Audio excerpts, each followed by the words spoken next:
Таксопарк Такси Хайп лучший во всем. Очень крутая служба поддержки, моментальные выплаты и невероятные заработки. Нас уже больше 1000 в команде. Приходи, и будет тебе счастье. Привет! Привет. Какая ты красивая. Настя. Женя.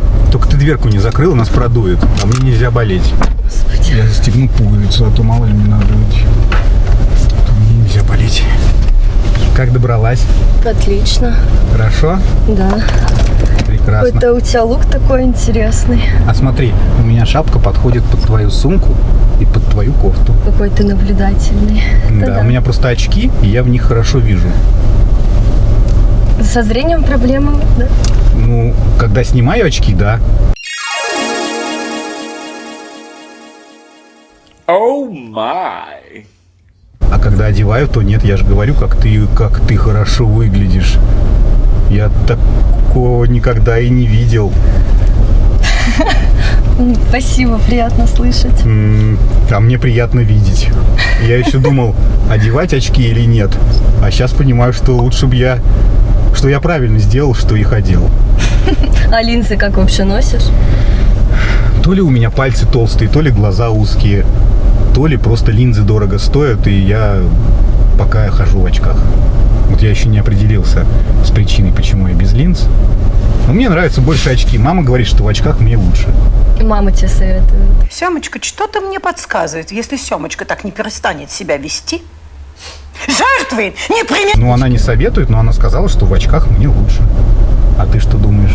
Ну, я бы лучше линзы тебе посоветовала. Да? Хорошо. И шапочка у тебя, конечно, смешная. Почему смешная? Ну, просто смешная. Она, конечно, подходит к моей сумке и кофте, но... Да, это называется гармонирует. Это я слово специально запомнил, чтобы на свидании блеснуть. Блеснул.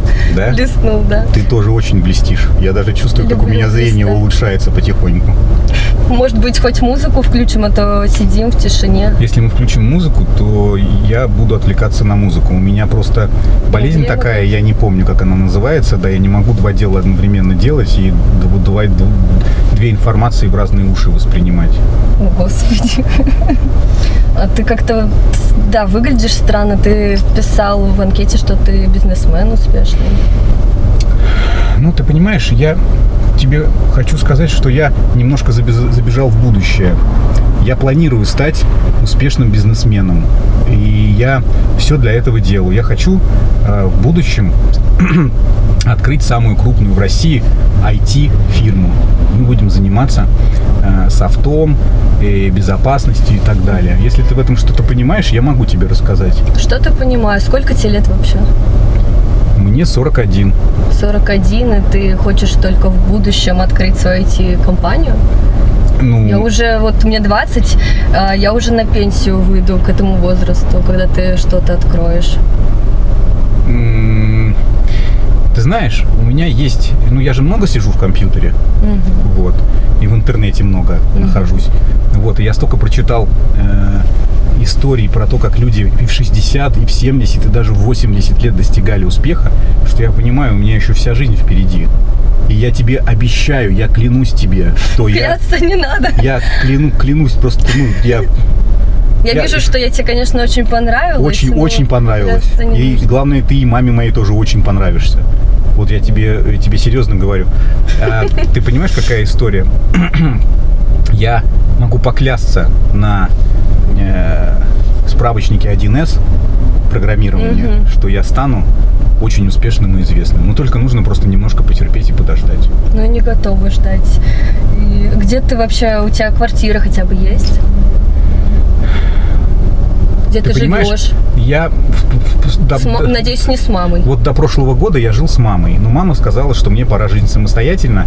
И я ушел жить в общагу. Простите, пожалуйста, это общежитие Института культуры?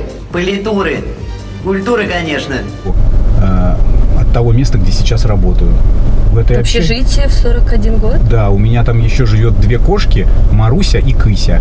Кыся — это у Нагиева, знаешь, есть такой спектакль «Кыся», я назвал «Кыся». На спектакль я не ходил, потому что дорогие билеты. Вот, Кыся и Маруся.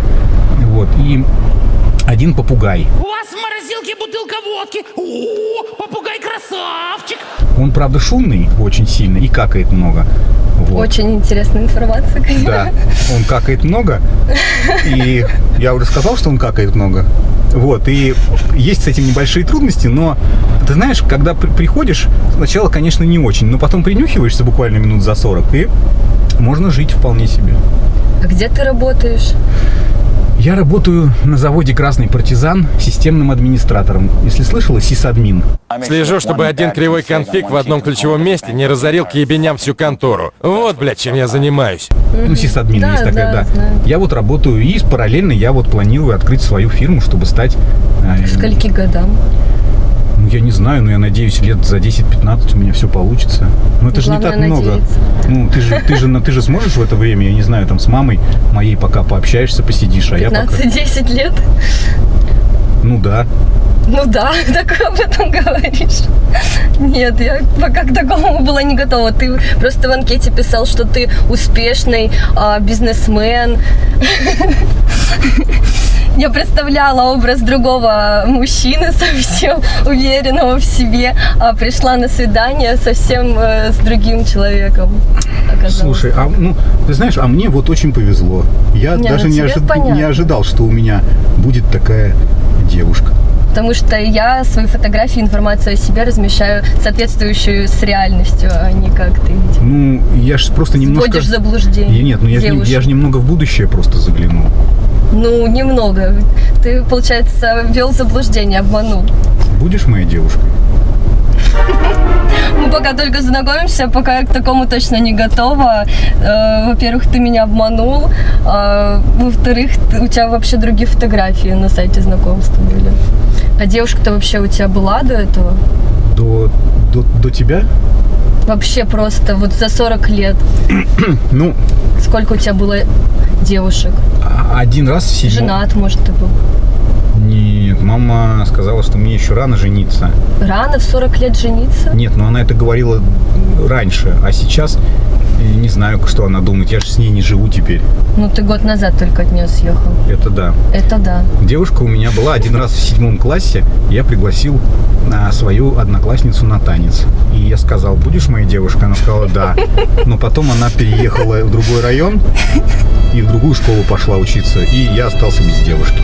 Интересная история. И это самый такой яркий опыт за всю твою жизнь. Ты про девушек или вообще? Да, это я про девушек. Просто я один раз еще... отношения. Я просто еще один раз от хулиганов убегал. Вот, наступил на банановую шкурку и ударился очень сильно. Это вот был самый яркий эпизод в моей жизни. А про девушку, да, это самый яркий эпизод в моей жизни. Ого, интересно, конечно. Да. Слушай, есть предложение. Просто чего мы тут сидим? Правда, что? Мы тут сидим, давай, может быть, поднимемся, просто вот общежитие вот здесь вот прямо. Может, мы поднимемся ко мне в общежитие? Зачем? Ненадолго. А я научу тебя собирать компьютер. Зачем мне собирать компьютер? У меня есть готовый ноутбук. Девушкам это не очень интересно, ну, лично мне, например. Ты зря на самом деле так думаешь, потому что в жизни, как показывает практика, все может пригодиться. Ну, я тебе говорю, как есть. Мне это не интересно. Слушай, собирать с тобой компьютер. Надо просто... Мне очень нужно, чтобы ты научилась собирать компьютер. Просто у меня уже очень давно никто компьютер не собирал, понимаешь? И мне очень надо. Уже боюсь тебя, если честно. Нет. Очень давно с тобой компьютер никто не собирал. Очень давно не собирал никто, и мне прям действительно очень надо, чтобы ты поднялась. Раньше ко мне чтобы никто... я поднялась. Извини, я не готова подниматься с тобой в общежитие. Меня туда не пустят, и я не хочу. Раньше ко мне никто не поднимался, потому что у меня мама дома была. А сейчас мамы нет. Давай поднимемся, я тебя с попугаем познакомлю. Извини, мне это неинтересно. Знакомиться с попугаем, который там еще много какает от тебя. Еще 2 кошки. Слушай, там так получилось, я перед свиданием подготовился и не кормил попугая 2 дня, чтобы он не какал много. И тогда пахнуть не будет. Поэтому мы тебя с ним приглашаем к нам в гости. Блин, ну это вообще жесть. Извини, я к такому была не готова. Вообще свиданию я пошла отсюда. Извини, не обламывай меня, даже пожалуйста. меня не останавливай. Пожалуйста, не Все, пока, извини. Ну пока. Пиздец. Ну вот как честному работяге с завода, с интеллигентной профессией интеллектуальной найти себе девушку? Может, дело в шапке? Или в рубашке? Нет. Дело в очках. Она не зря делала на это акцент. Может, тебе лучше линзы? На следующую свиданку пойду в линзах. Очки. Вот что ж ты, мама, меня обманывала? Говоришь, очки мне идут. Видишь, как девушки реагируют на мои очки? Не нравятся они им. Дело в очках, конечно. Попугай расстроится, что никого не привел. Ну, ладно. А что вы скажете? Какой номер, какой размер, сколько баллов, на сколько баллов, что у меня ручки вспотели даже, на сколько баллов потянет эта девушка? На сколько? Пишите, на сколько баллов потянет. Думаю, там твердая очка. Пишите.